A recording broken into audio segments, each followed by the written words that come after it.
networking people that you're with, like from a consumer perspective, transactional, and like you want to, I do painting, like that's what I do.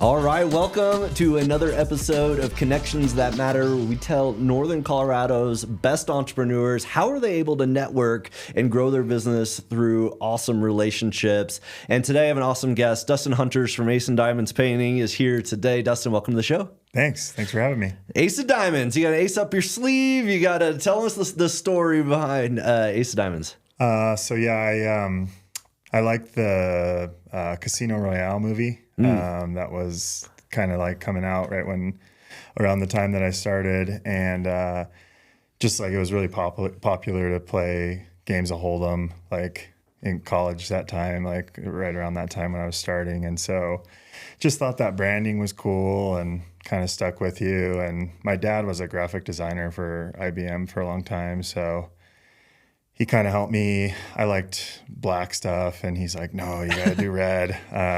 So, and then there was like the old thing where like the A in the phone book and stuff. So that was like, yeah, always a thing. But I wasn't sure. I was going back and forth, and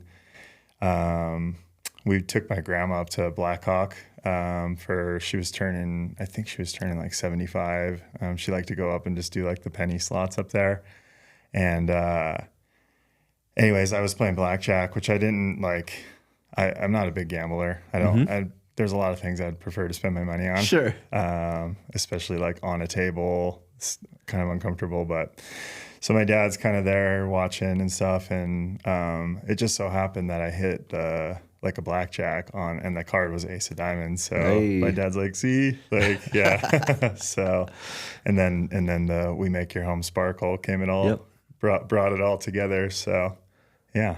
Well, a lot of people, if they want to start a painting business, it's probably because they're good at painting. But I see you on social media growing. I mean, there's a lot of things entrepreneurs do. How do you manage the working in your business versus working on your business? Sure. That's tough. I mean, there's this principle that I've recently come familiar with. It's called the force field of business, and just you got to watch out for it. There's so many things that pull you in to the forest field. Just slowing down, I think, just taking a minute to kind of breathe and reflect and, what's my intention here? Kind of asking myself that question. I think without that, it's so easy just to work for work's sake. You feel like you're being productive because you're doing things, you're checking off tasks, you're, kind of knocking things out. But the big things that really, move the dial, move the needle, so to speak, it takes intention. It takes you to slow down and make a conscious effort. So I've really been trying to build that into what I do. And just from my background and like the last few years, like what I've kind of come from to get back to that. It's taken a lot of, I guess, like mental bandwidth to make myself do that, but it's so much better. It feels so much better to be in that space versus just constantly like, go here, go here, go here, go here, do this. So, yeah. Well, unpack that a little bit, because I have a lot of entrepreneurs who watch the show. Yeah. And they probably are feeling like, oh man, I'm trapped in the force field. Like I don't know how I get out of it or how to even see there. Yeah. So what advice would you give to someone like that? Yeah, the advice that I really like is just looking at it as a game. Okay. And you get to make the rules to the game. So if there's a new game that you're playing, you get to say, like, if you jump this high, like, you get this many points. Like, that sort of thing, kind of looking at that way. I think just what's your big important thing that you're trying to accomplish? Like, another way to say it is, what's your ultimate intent for your business? Is it just to provide the service that you're providing? Is that all you do? Like, if I just think about my life for the next, 10, 15 years, am I just a painter? Like, am I just providing a painting service? Is that all I'm doing? Does that really move me, inspire me, like make me want to get up in the morning to do that?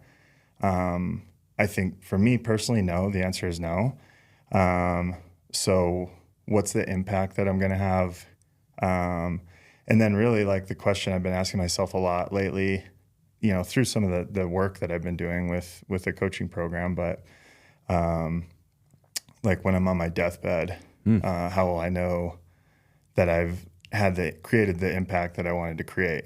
How will I not have, you know, kind of regrets and things like that? And more living into a calling versus just, you know, living by default and just, you know, living out the next 15 years as, you know, I show up, I provide painting, you get painting service, we're done, pay me. Like that's Sure. it, right? Yeah. So, and same thing like for the crews, anybody that works for me, like I want to have a lasting impact on them and what they're doing. And it, you know, it feels more like a game. It feels more like we're building something that, you know, everyone can enjoy. It's not just for my enjoyment. It's not just for my family's enjoyment. It's for, you know, the people that work for me. They get better. They get lifted up. They elevate. And it's just it's just a whole different way of looking at it. And, you know, it's going to continue to take me time and effort to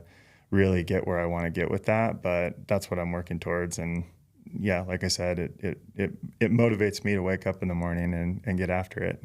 Well, I think when we're bringing in networking too, that's a good place to look, because a lot of people, they go networking, they want more deals, but that sounds like the force field. You just get more of it. But if you're not chasing when you talked about intention, hey, I'm trying to hit this milestone of my business, or I'm trying to hit this push goal that's going to allow me to do X. How does that change the way you network if you're not just chasing one extra deal, but actually to further your business? Yeah, that's a good question. I think that it's you know, thinking about the connection that's there, having a true I guess in like curiosity about the person that you're meeting with, that you're talking to, wanting to know more about them, because you know, I think it's really easy to get transactional in the force field, right? Like you're kind of, we're so conditioned, you know, especially in our culture to be consumers. And so I think, you know, if you're viewing your networking people that you're with, like from a consumer perspective, it's very transactional, and like you want to, you know, I do painting, like that's what I do, and so, but there's not a ton of value in that because there's a lot of painters out there. So in terms of, you know, a marketing situation, like it's the same thing with going to an estimate, like meeting with a new person. You don't want to be a commodity, right? And so I think, yeah, just trying to find that level playing field and like build a relationship and a connection. You talk about connections that matter. Yeah. And I'm not just trying to be, you know, on the nose with this, but but it's just like I said, I mean, to me, it's the curiosity, and it's trying to offer. It's more of an offer. Like what am I offering to the world? Not just what's my service that I'm providing? Yeah. If that makes sense.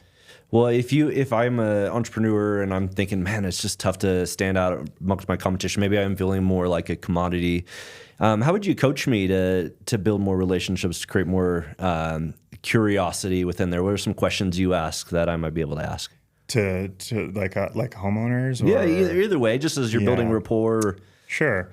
I mean, I think there's a question that I started asking myself, and again, it goes back to the intention. So what's my intention with this estimate?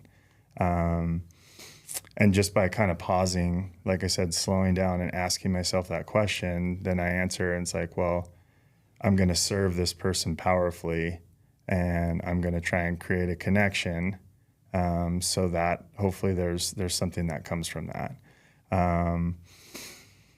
I think some of the questions that are really easy, low hanging fruit is just like, are you from Colorado? Sure. Or, what do you do for a living?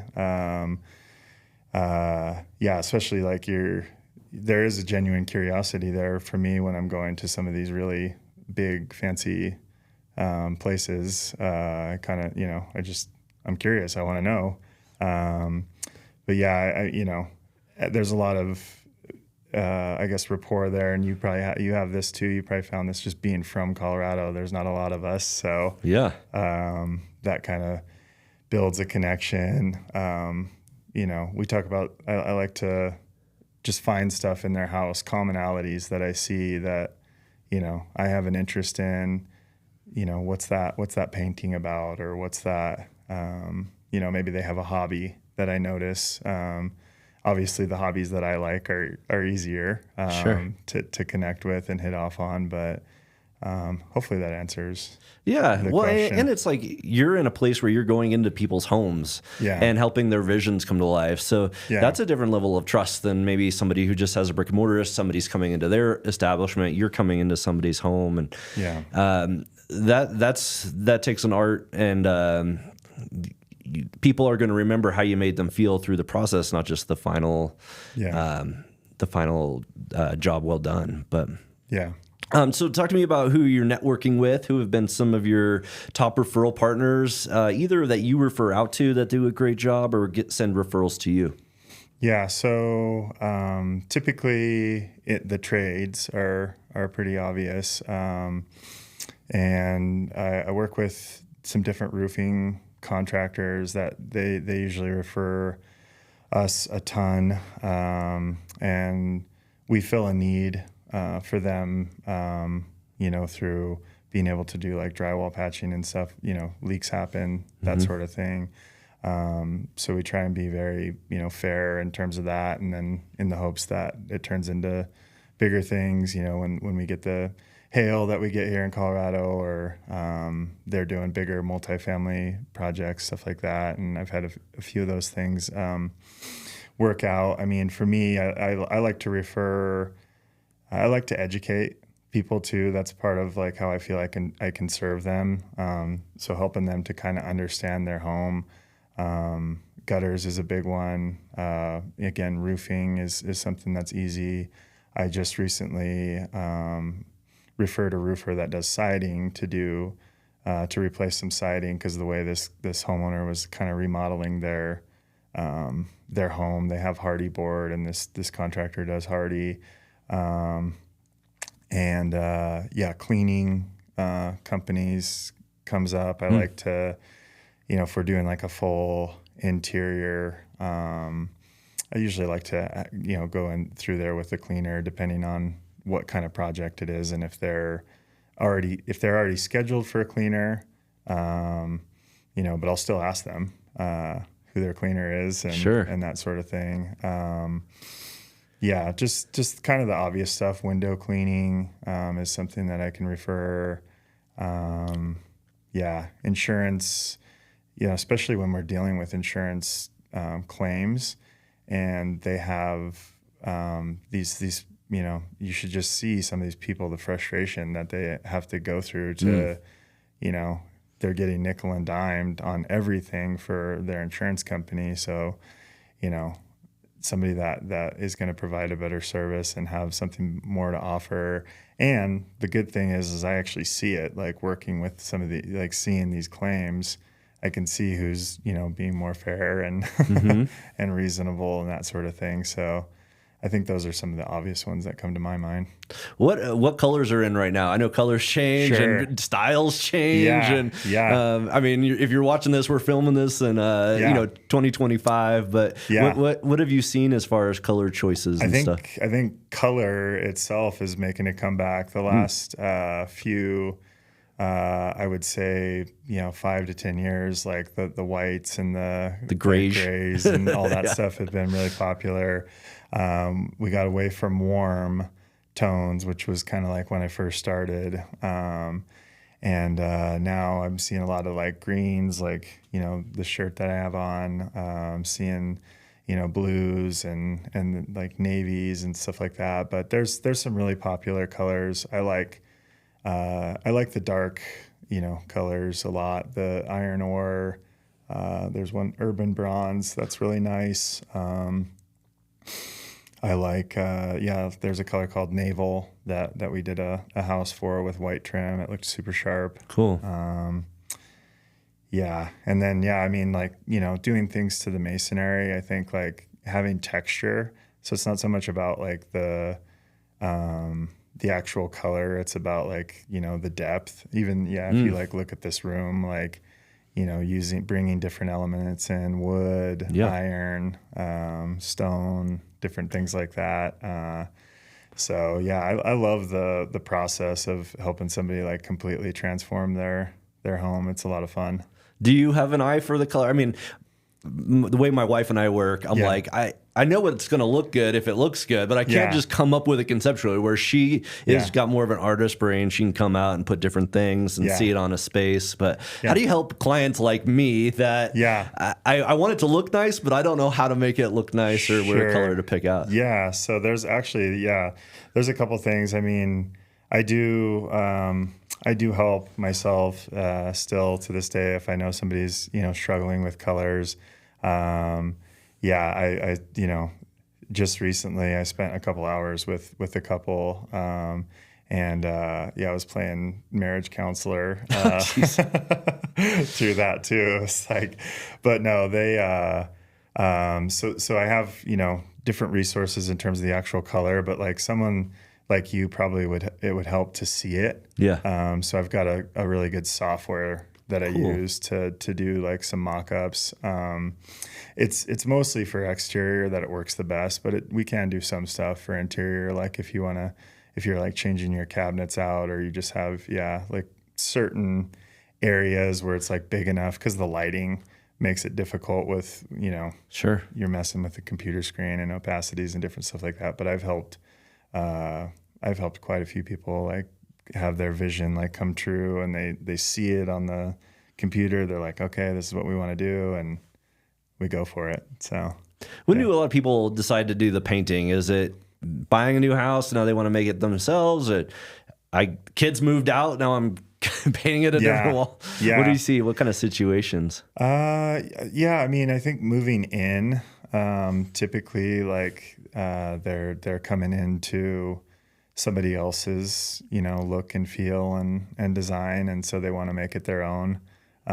So usually like in the move in, there's a lot in the move out situation too, because they're trying to make it look better, or like maybe they're not even moved out. They're just getting ready to sell. So they've maybe lived there for a really long time, and they need to get it freshened up before they sell.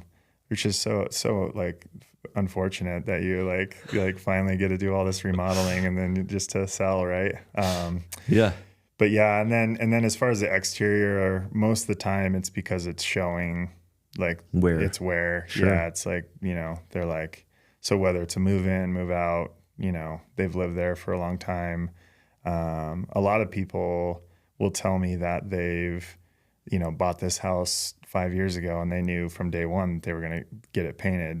They're finally getting around to it now, kind of a thing. Like, but and then, like the way that the most new construction, like the track homes, they're not using a great paint. They're using, kind of the cheapest paint, and you can, with our climate, like they're only lasting, the jobs are only lasting like 5-6 years. Jeez.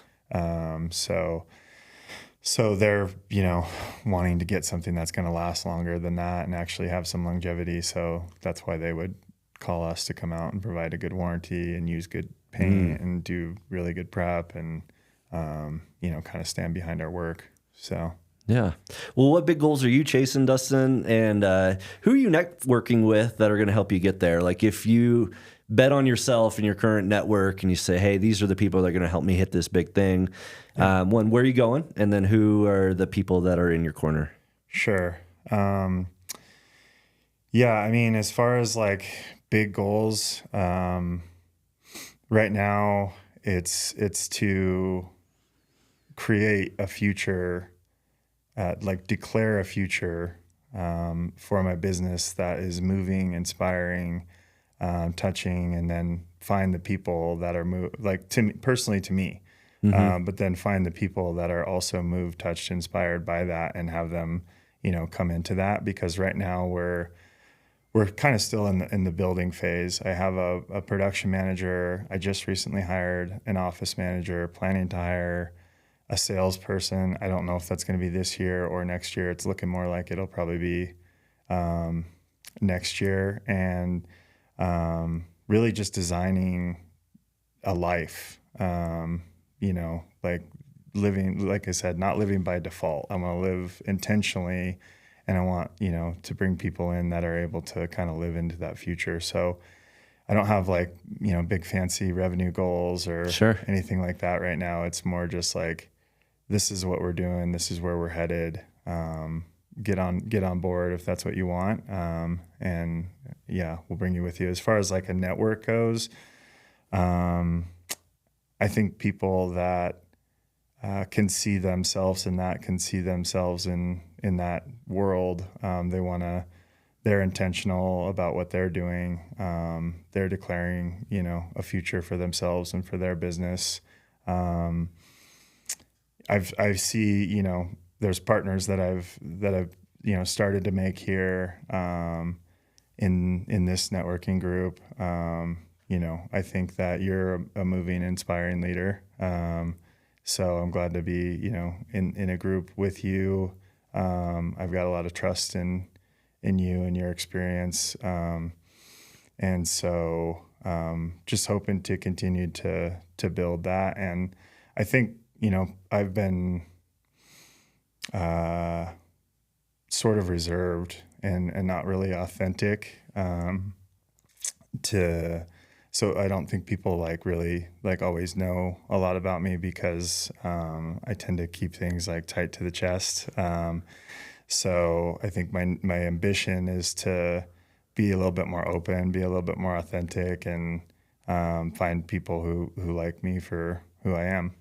Well, I think people are going to watch this podcast episode and really get who you are. And if I'm a business owner, that really resonates with your force field analogy or the living business with intention, they're going to want to reach out to you. Otherwise, clients too want to hire somebody that they trust bringing into their home and stuff like that. So if somebody wants to reach out to you, get a hold of you, what's the best way to get a hold of you?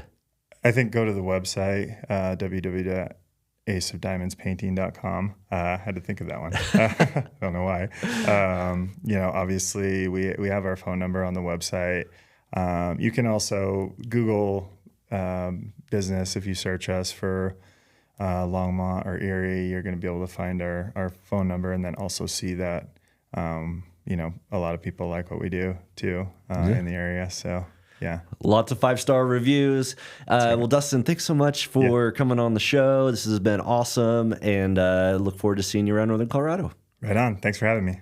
Hey, all, thanks for watching. I love networking and building relationships with other Northern Colorado business leaders. So if you want to come meet some of these podcast guests, meet me, or meet some other amazing entrepreneurs in Northern Colorado, I would love to have you attend one of our next events.